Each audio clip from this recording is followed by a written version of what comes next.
Papa cari proyek lain, jangan bertahan ngojek aja. Proyek lagi sepi, Ma. Makanya saya ngojek.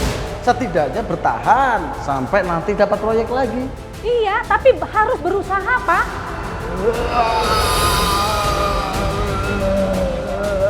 Pergi ke dukun, ke paranormal, apapun semua saya lakukan supaya usaha saya lancar dan saya semakin kaya.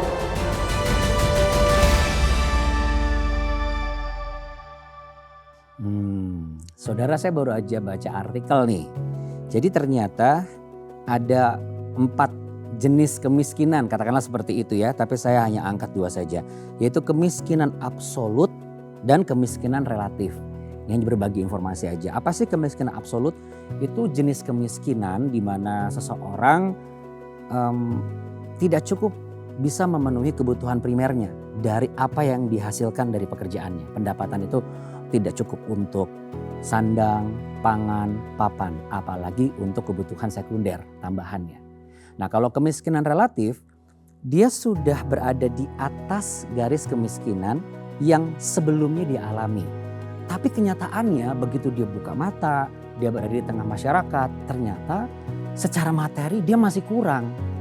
Gitu, belum memenuhi standar kehidupan sosial di tengah-tengah masyarakat. Dan biasanya ini pasti akan mempengaruhi mental seseorang. Lalu apa kaitannya nih dengan solusi kali ini? Nah, justru itu saya mau mengajak Anda untuk menyaksikan satu kisah nyata bagaimana mungkin kisah ini akan merepresentasikan kehidupan kita juga. Karena kita kan berangkat semua berawal dari titik nol, sekalipun kita berbeda-beda. Tetapi ada satu hal yang menarik sebenarnya, yaitu bagaimana menghadapi kemiskinan dalam kehidupannya. Silakan Anda saksikan berikut ini. Mana nih Pak janji Bapak? Sudah seminggu sudah lewat nih Pak. Maaf, Pak. Saya belum ada uang. Saya tanggung jawab, Pak. Nanti kalau ada uang saya bayar, Pak. Pasti.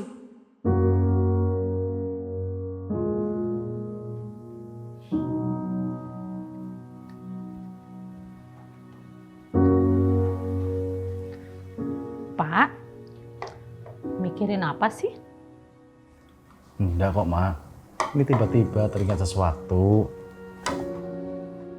Gak usah dipikirin, Pak. Apa kata orang tentang keluarga kita? Bagi Mama, anak-anak bisa sekolah dan makan juga udah cukup. Papa lagi ngitung hari. Tiba-tiba kok sebentar lagi Imlek.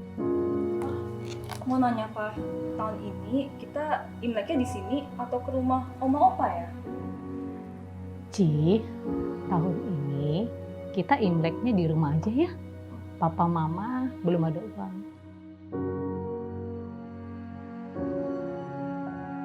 Saya ini terlahir dari keluarga yang tidak mampu, tidak punya apa-apa. Dulu entah itu keluarga, entah itu masyarakat selalu menganggap papa dan mama itu sebelah mata, selalu menganggap mereka tuh tidak punya harga apa-apa.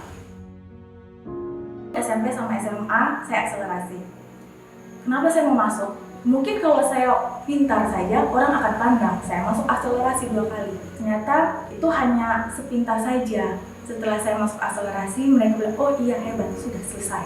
Tidak ada apa-apa. Saya jadi berpikir, ternyata untuk menghargai seseorang saat itu value yang terbesar adalah uang.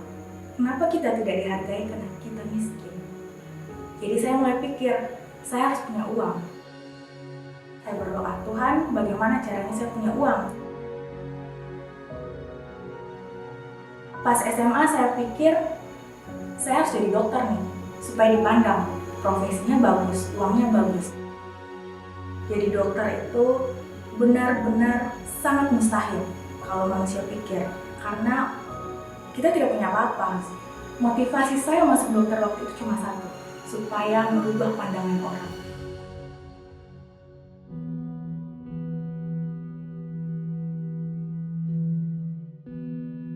Pas masuk kedokteran pun sangat mustahil karena kita tidak ada uang. Saya masuk kuliah 2011, umur saya masih 15 tahun. Untuk bayar SPP pun sangat-sangat mahal. Pas masuk pertama, utang di mana-mana. Saya ingat waktu itu rentenir datang tagih uang. Papa dan Mama bertengkar. Gimana nggak mau nambah pinjaman, mah? Cindy harus bayar kuliah, dan itu nggak sedikit. Papa cari proyek lain, jangan bertahan ngojek aja. Proyek lagi sepi, mah. Makanya saya ngojek. Setidaknya bertahan sampai nanti dapat proyek lagi. Iya, tapi harus berusaha, Pak. Gimana caranya? Kasih solusi. Saya pulang, saya bingung. Saya masuk kamar. Saya berlutut, saya berdoa. Jangan tambah pinjaman. Saya bilang di Tuhan, Tuhan kalau ada di sini, peluk Ci. Dan buat Ci untuk bilang terima kasih. Dan entah kenapa, waktu itu saya rasa amat sekali yang dari belakang. Entah itu apa, Tuhan benar ada saat itu. Saya langsung ngomong gini, Tuhan Yesus, terima kasih banyak. Kalau ngomong soal kelaparan, pas sekolah, udah biasa. Yang saya selalu ingat tuh waktu koas. Koas itu kita tinggal di rumah sakit. Waktu di stasiun kebidanan, kita masuk jam 7 pagi, kalau jaga pulang jam 2 siang waktu itu. Otomatis yang dipikirkan, makan pagi, makan siang, makan malam, makan besok paginya, dan makan siang. Saya hanya punya di saku 15.000. Mau minta di papa, tidak tega. Keluarga saya itu berapa tahun berturut-turut tidak punya uang sama sekali.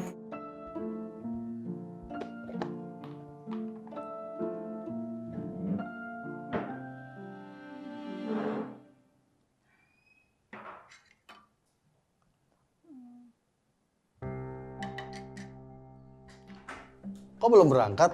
Katanya koas di rumah sakit. Oh iya Pak, sebentar lagi Cindy mau ke rumah sakit kok Pak. Kalau gitu sarapan dulu ya. Ayo, sarapan. Cindy masih kenyang kok Pak, nggak apa-apa. Ini buat Papa sama Mama aja. Cindy mah gampang lah bisa makan di rumah sakit Pak. Oh ya udah, kalau gitu hati-hati ya. Oh iya, Papa juga ya. Kenapa saya tidak bawa bekal? Karena di rumah hanya makan tempe. Tempe pun papa harus ojek dulu baru bisa beli tempe. Jadi ya saya tidak mungkin tega untuk bawa bekal.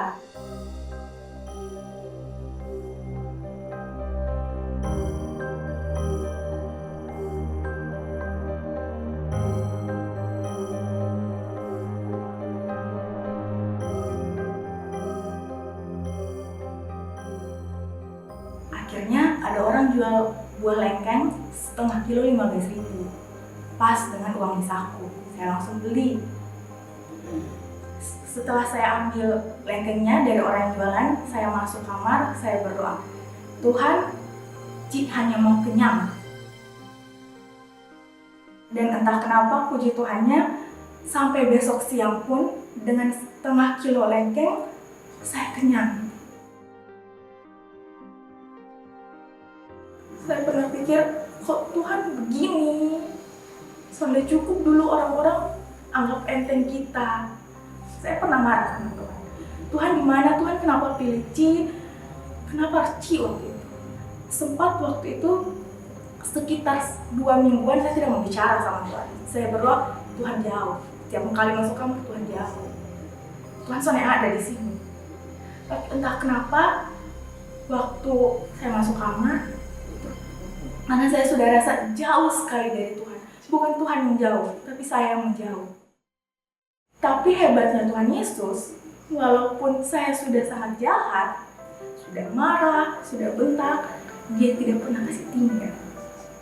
Tuhan selalu ada di sisinya saya waktu itu. Yang buat kasih kuat itu cuma Tuhan Yesus. Proses saya jadi dokter itu tabrak saja sebenarnya. Hanya karena saya percaya, bisa kok, bisa. Ada Tuhan kok. Cuma itu. Benar-benar mustahil lah, tapi Tuhan jadikan mustahil itu menjadi mujizat. Itu yang saya terkagum-kagum sampai sekarang. Saya suka ke pedalaman. Karena apa kan?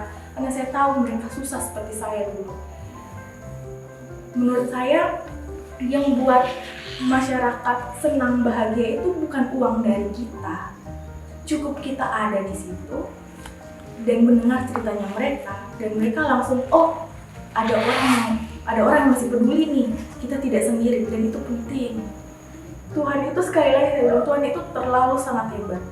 Dia bisa menciptakan kondisi di mana Papa harus ojek, saya harus makan cuma setengah kilo kelengkeng. Buat saya umur 23, saya bisa beli mobil saya sendiri. Dan itu benar-benar orang bilang Tuhan maha membolak-balikan telapak tangan, itu terlalu kuat. Dan itu benar-benar nyata sebenarnya. Wah, saya percaya kita semua banyak belajar ya dari tokoh yang sudah kita saksikan tadi. Karena secara umum kan kalau kita bicara tentang kemiskinan atau miskin secara materi, itu pasti itu mental, psikologi kita tuh pasti akan kena pengaruhnya. Mulai dari nggak percaya diri ya, atau nekat, tetapi tidak dengan tokoh yang kita saksikan tadi. Kalau kita bicara mengenai kehidupan manusia memang tidak akan lepas dari yang namanya kekayaan materi dan juga kemiskinan secara materi. Semua manusia bisa mengalami itu semua. Tapi sebenarnya kita tidak perlu mempersoalkan itu, saudara. Yang perlu kita pikirkan adalah oke, mungkin saat ini kita belum mencapai kekayaan secara materi. Tapi Tuhan itu menginginkan kita, sekalipun kamu belum kaya secara materi, kamu harus kaya secara rohani. Jadi jangan sampai miskin materi tapi miskin juga rohani. Karena satu-satunya pengharapan yang bisa mengubah masa depan kita adalah ketika kita mengetahui secara rohani kita bahwa kita tetap dalam pemeliharaan tangan kuasanya. Kalau ada yang berpikir kalau orang dari miskin lalu kemudian kaya, kira-kira kekayaannya mau untuk apa ya? Apakah untuk show off atau untuk melakukan hal-hal yang lain barangkali atau menolong orang lain? Ya, semua tergantung dalam keputusan hidup kita sendiri. Jadi kalau misalnya Tuhan mau memberikan kekayaan atau kelimpahan, lalu kenapa saya saat ini hidup dalam kemiskinan?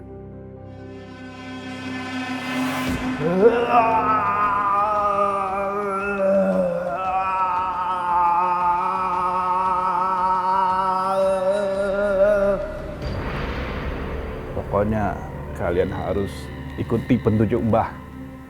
Untuk ritual-ritual itu harus kalian lakukan. Tapi jangan lupa itu maharnya.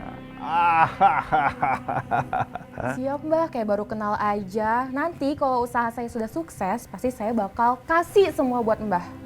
Pokoknya semua urusan bisa beres, yang penting maharnya dulu.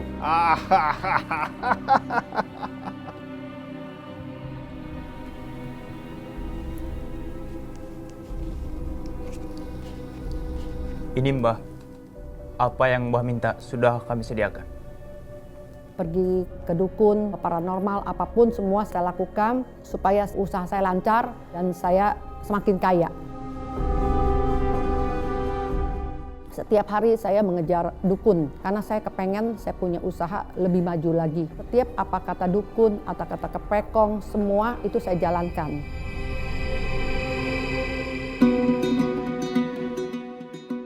Wah, hebat juga nih cuan bulan ini. Canggih juga sih Mbah. Telepon dari siapa nih? Iya, halo. Dari dealer. Mau kirim sekarang mobilnya Mbak? Oke, kirim aja, saya di rumah. Oke. Omset saya itu dulu udah ratusan juta, 120 juta per bulan. Merasakan saya lebih hebat dari suami saya. Setiap saya kalau pergi ke mall, kemana gitu ya, saya lihat kalau ada yang saya suka barang, saya langsung beli. Misalnya mobil, langsung saya beli. Mama beli mobil baru, tapi nggak bilang-bilang sih sama Papa. Emang Papa harus bilang Papa, ha?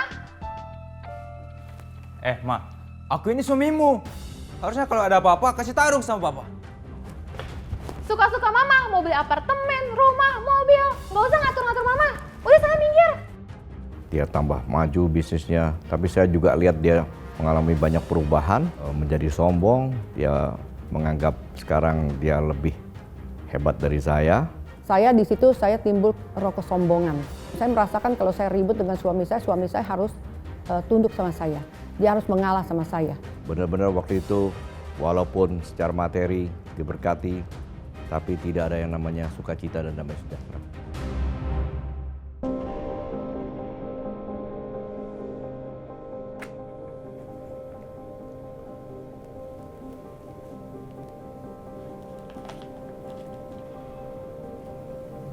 Ini surat-surat buat apa, Ma? Surat-surat penting, rumah, mobil. Papa gadein sana. Kan papa akuntan bank, jadi ngerti dong caranya. Pa, tolonglah, bisnis aku udah bangkrut nih, udah anjlok banget. Aku bingung harus gimana lagi. Nah waktu itu saya ambisi, uangnya dari usaha boneka itu saya alihin ke spray dengan baby doll, tapi hasilnya semua nggak berhasil. Akhirnya kan jadi keuangan itu jadinya tersendat-sendat. Nah akhirnya kita pinjam uang di bank. Apa yang ada aset-aset kita pun saya juga ikut setuju untuk dijaminkan, ya, termasuk rumah, termasuk mobil, semuanya kita jaminkan. Ya. Mungkin cuma diri kita sendiri yang kita nggak jaminkan.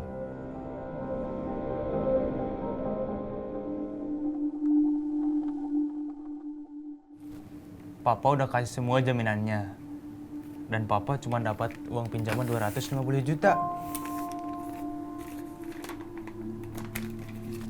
Pa, tahu nggak sih, aku tuh butuhnya 1 M-an, bukan 250 juta. Ini tuh nggak bisa buat usaha aku. 1 M. Ma, gimana kalau kita pergi ke Mbah Haja? Siapa tahu kita dapat jalan keluar dari sana. Saya merasa cash flow saya udah mulai tersendat. Saya pergi ke satu dukun, yaitu satu orang pinter.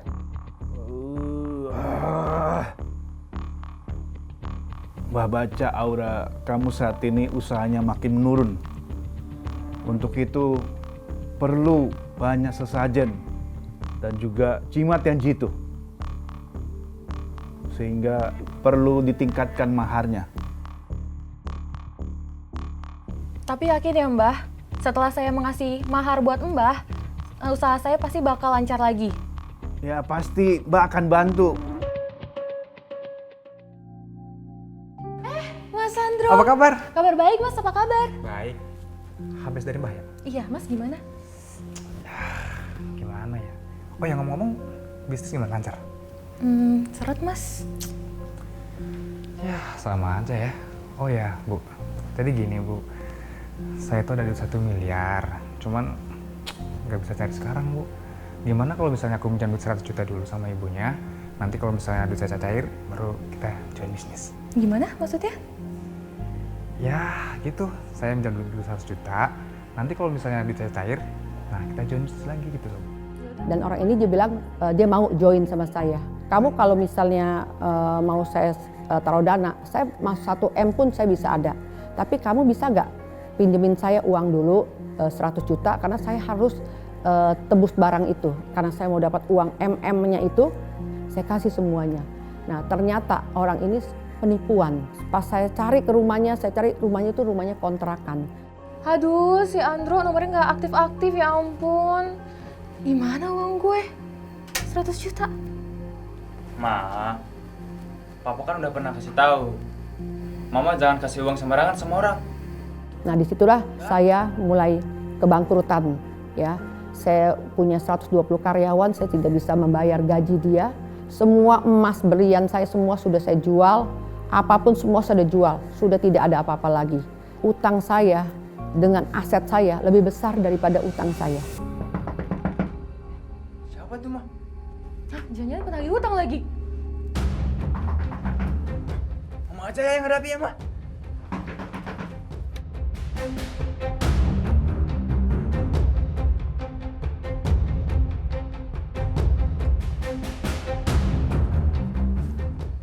Bu, tunggakan ibu itu udah lama, Bu.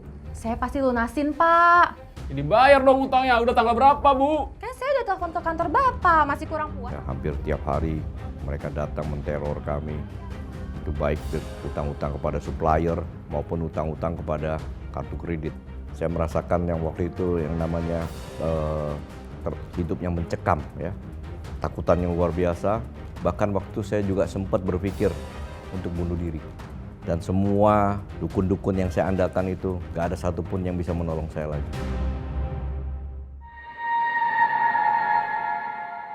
Ibu Maria harus bisa melepaskan semua yang mengandung kuasa jahat di dalam hidup ibu. Seperti jimat-jimat dan sesajen itu semua harus dilepaskan. Ketika itu semua dilepaskan, akan ada damai sejahtera yang ada atas keluarga ibu. Waktu saya mengalami kebangkrutan, ada seorang hamba Tuhan yang mendoakan saya. Nah waktu itu saya doa pelepasan. Rasa beban itu udah terangkat gitu ya. Padahal saya punya beban tuh berat banget waktu itu. Saya lihat di firman Tuhan bahwa damai sejahtera yang Tuhan berikan itu tidak sama dengan damai sejahtera yang ada di dunia ini. Dan saat itulah saya merasakan yang namanya damai sejahtera yang luar biasa. Walaupun utang itu masih ada ya, masih besar. Kami berjalan bersama-sama dengan Tuhan, melewati setiap masalah demi masalah, menghadapi utang-utang itu. Tuhan izinkan itu terjadi supaya saya dan istri saya mengalami yang namanya pertolongan Tuhan dan kuasa Tuhan. Kurang lebih 2,5 tahun itu, tiba-tiba hal-hal yang tidak pernah terpikir oleh kami ya. Seperti dikatakan di 1 Korintus 2 ayat 9 misalnya ya. Bahwa apa yang tidak pernah dilihat mata, tidak pernah didengar telinga, bahkan tidak pernah timbul dalam hati. Itu semua yang Tuhan sediakan bagi yang mengasihi Dia.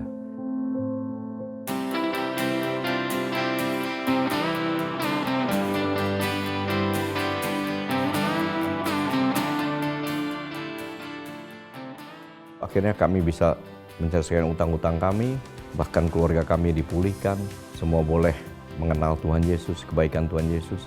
Jadi waktu saya rasakan Tuhan menolong saya dengan hal-hal yang di luar pikiran saya, di luar nalar saya pikir itu adalah karena kemurahan Tuhan dan kebaikan Tuhan.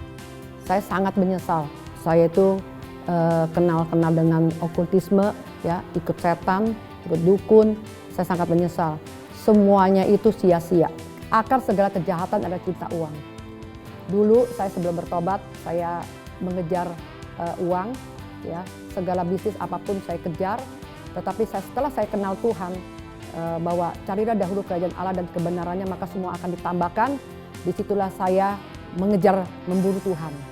Di Amsal 11 ayat 24 katakan, ada yang menyebar harta tetapi bertambah kaya. Tapi ada yang menghemat secara luar biasa tapi selalu berkekurangan. Saya percaya dengan kebenaran firman Tuhan itu. Jadi kalau kita banyak memberi untuk pekerjaan Tuhan, pasti Tuhan akan tambahkan lagi. Jadi bagi kami sekarang adalah harta itu bukan segala-galanya. Jadi memang benar sekali kebenaran firman Tuhan itu bahwa akar segala kejahatan adalah cinta akan uang. Ya. Bukan uangnya akar segala kejahatan, tapi cinta akan uang. Tapi kalau kita cinta akan Tuhan, ya kita cinta akan kebenaran firman Tuhan, itu Tuhan nanti akan berikan kita berkat yang luar biasa. Tanpa kita harus mengejar, tapi Tuhan yang akan memberikan kepada kita. Jadi seperti dikatakan tadi di Matius 6 ayat 33, carilah dahulu kerajaan Allah dan kebenarannya, maka semuanya akan ditambahkan kepadamu.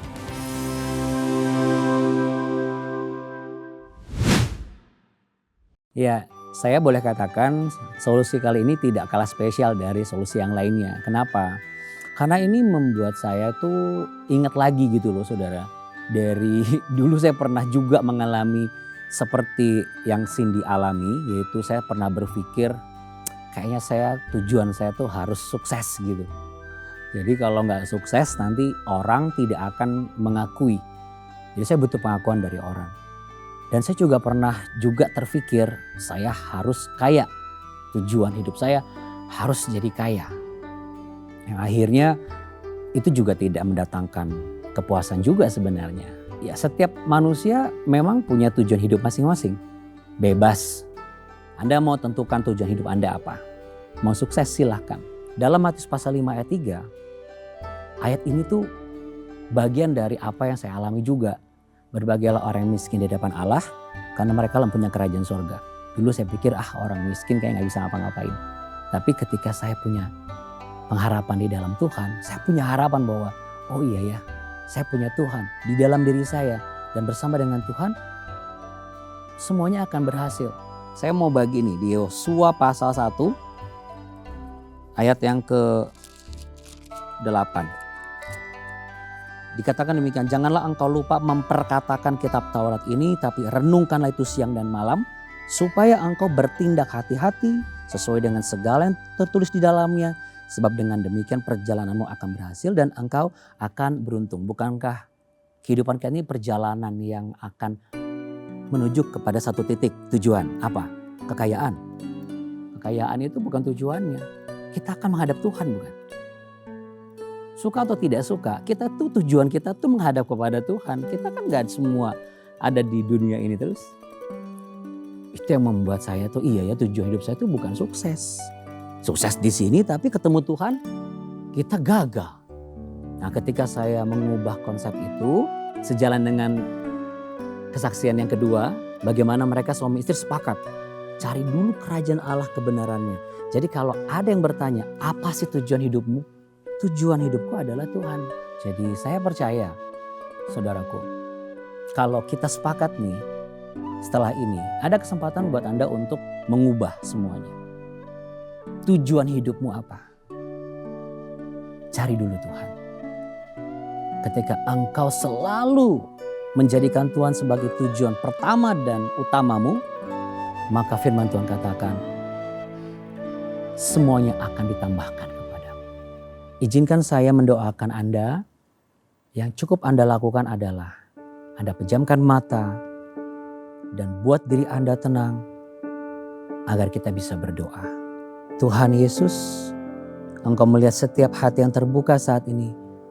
Kiranya kasih-Mu dan kuasa-Mu tinggal di dalam hati mereka yang saat ini berdoa. Yang saat ini merendahkan hati di hadapan-Mu. Yang saat ini mereka mengakui bagaimana mereka selama ini tidak pernah membuka hati untuk mengizinkan Engkau menuntun jalan hidup mereka. Kiranya Engkau menyelamatkan hidup mereka saat ini. Selamatkan perusahaan mereka yang sedang dalam ambang kehancuran. Selamatkan keuangan mereka. Selamatkan semangat mereka yang memang ingin sekali meraih apa yang mereka ingin raih. Agar harkat dan martabat keluarga mereka tidak dipandang remeh. Tetapi biarlah mereka sekarang boleh mau menerima Engkau dan percaya bahwa pembelaan hanya datang daripada Tuhan. Pembalasan adalah hak Tuhan. Dan di dalam nama Tuhan Yesus, mereka semua sudah mengerti kebenaran ini. Dan mereka yang terbuka mengalami pemulihan dan kelimpahan di dalam nama Tuhan Yesus Kristus. Amin. Nah, puji Tuhan, amin. Kalau saudara masih ada pertanyaan, langsung aja Anda hubungi Sahabat 24 sekarang. Atau setelah program ini, boleh Anda ceritakan pengalaman Anda. Dan Anda terbuka kepada semua sahabat-sahabat baru Anda. Dan percayalah, Tuhan sangat mengasihi Anda. Terima kasih ya saudara sudah bergabung bersama dengan Solusi. Kita sudah sama-sama saksikan, kita banyak belajar dari kisah nyata hari ini. Kita sudah doa bersama dan saya percaya ini semua membawa kebaikan buat kita semua. Kenapa? Karena Tuhan kita baik. Nah, kalau Anda ingin mengisi hidup Anda dengan hal-hal yang positif, tentunya Anda juga harus memiliki panduannya. Jadi kalau Anda klik nih, Anda ketik www.jawaban.com. Nah seperti ini, nanti Anda akan dapatkan semuanya. Dari mulai saat teduh, kemudian mesbah doa seperti ini. Lalu kemudian ada artikel-artikel, informasi mengenai video yang inspiratif. Bahkan Anda ingin jadi mitra CBN, termasuk Anda ingin curhat di Sahabat 24. Karena selama kita punya pengharapan di dalam Tuhan, maka Tuhan akan sanggup mengubah kehidupan kita menjadi hidup yang memiliki masa depan dan berkelimpahan. Tentunya itu doa kami juga untuk Anda yang memang tahun ini merayakan tahun baru Imlek. Kami ucapkan selamat merayakan bersama keluarga yang terkasih, berkat dan kasih Tuhan, damai sejahtera berkelimpahan untuk Anda semua di tahun ini dari Tuhan. Terima kasih dan apapun masalah Anda, kita semua tahu di dalam Tuhan pasti ada solusi. Sampai jumpa ya.